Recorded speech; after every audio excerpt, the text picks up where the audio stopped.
नमस्ते छात्रों, मैं GVN Kavita Sharma, faculty of Ayurvedic science, Jyoti Vidyapeeth women's university. छात्रों, आज हम वैदिकी सुभाषित के प्रथम अध्याय का अध्ययन करेंगे। सत्य फलन्ति गांधर्वं मासमेकं पुराणिकं वेदा फलन्ति कालेषु ज्योतिर्वेदो निरंतरम। वेदों की फलवत्ता गायन तत्काल तक होती है।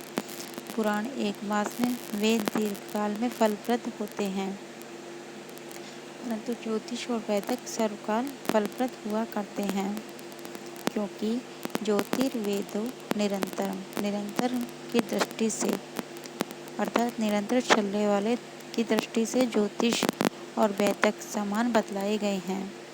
तथापि यदि साहित्यिक विनोद ही करना हो तो ज्योतिष की अपेक्षा वैदिक फलवत्ता की दृष्टि से अधिक श्रेष्ठ है, क्योंकि जहाँ ज्योतिष के अंग 5 वहाँ वैदिक के अंग 8 होते हैं। ज्योतिष कहता है अहम पंचांग बलवानाकाश वशमानये, तो आयुर्वेद कह सकता है अहम अष्टांग बलवान है विश्व व्याधि ने वशम नयेत स्वीकृत। अन्य शास्त्राणि विनोद मात्र प्राप्तेषु वा तेषु न तेश्च किंचित। चिकित्सा ज्योतिष मंत्रवादा पदे पदे प्रत्यय मा वहन्ति। वैदिक प्रत्याहवैता इतर शास्त्र केवल मनोविनोद के लिए होते हैं।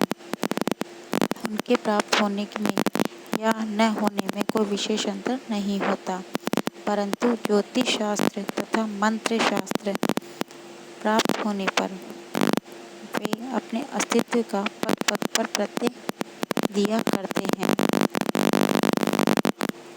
एक शास्त्र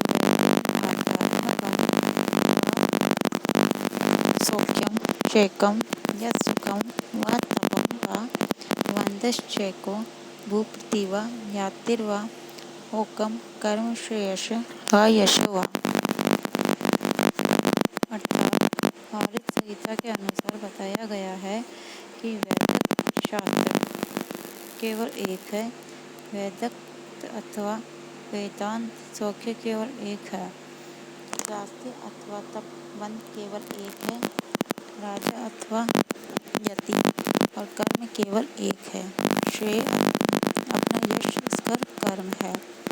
अध्यात्म वेदांत शास्त्र अध्यात्म विद्या नाम तावत् गर्जन्ति शास्त्राणि जम्बूका विपिने यथा न गर्जति। महाशक्ति यावत् वेदांत केसरी सुख स्वास्थ्य सुख संज्ञ कामारोग्यम चरक श्रेयकर, अर्थात पुण्य या मोक्ष प्रद कर्म, यश कीर्ति प्रद कर्म, भुक्तिवा यतिर्वा, इस कथन की यथार्थानाम भर्तरी के निम्न श्लोक में स्पष्ट होगी। अर्थात त्वं राजा वयं व्युपासित गुरु प्रज्ञापि मनोमनता ख्यात सतत्वम् विप्यर्षसि कवयो दिक्षु प्रत्वन्ति न एतं मानद नातिर्दुर्मोभयोर् प्रयायोऽन्तरं यदमासु पराङ्मुखो असि वयमप्येकान्ततो निःस्पृहा वैराग्य शतक एकम शास्त्रम। इस श्लोक को साहित्य के निम्न श्लोकों द्वारा स्मरण होगा। एको देव केशवो वा शिवो वा एकम मित्रं भूपर्ति वा यतिर्वा एको वासपतने वा पने वा एक भार्या सुंदरी वा दरी। अध्यात्म मोक्ष प्राप्ति का अद्वितीय शास्त्र है, इसमें कोई भी संदेह नहीं है, परंतु मोक्ष प्राप्ति से मनुष्य जीवन की सार्थकता नहीं होती। धर्म अर्थ काम मोक्ष मनुष्य के 4 पुरुषार्थ है। प्रथम 3 का उचित सेवन करने मोक्ष को प्राप्त करने में जीवन की सार्थकता है।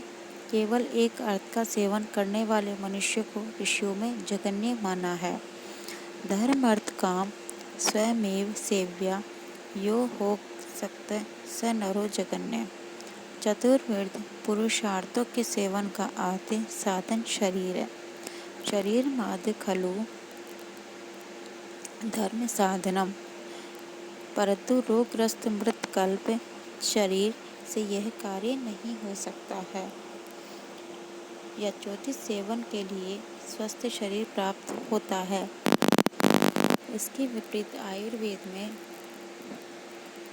पुरुषार्थ सेवन का असाध्य स्वस्थ शरीर मिलता है।